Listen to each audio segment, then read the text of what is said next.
Senhor Jesus foi que criou os céus e a terra, tudo que Ele há. Senhor, eu aguento, Senhor, a minha esposa e os meus 2 filhos, eu não vou aguentar. Senhor, o Senhor que foi ressuscitou Lázaro, Senhor, que o Senhor possa agora, Senhor, adormecer, Senhor, a minha esposa, que possa agora, meu Senhor, adormecer meus filhos, para que ela possa, Senhor, sentir a dor e não negar teu nome. A Bíblia diz, ou melhor, a Bíblia não diz, mas a história diz que, aleluia, soprou um vento bonitinho, aleluia, e aquele filho, aleluia, aqueles 2 filhos, aquele homem, a sua esposa, aleluia, começaram a pressão agora a baixar. Ela começa a ficar um pouco toda, e agora começa a dormir, assim, meu filho, eu me ama.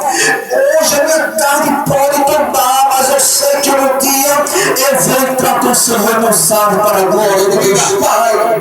Aleluia. Aleluia, agora que o homem agora começou a comentar, e desse jeito pode agora soltar os leões. Sabe por quê?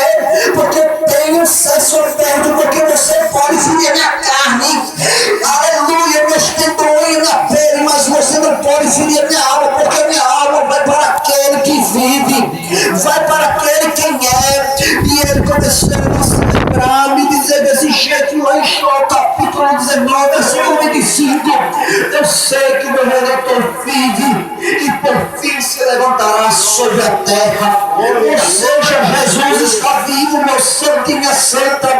O teu problema não é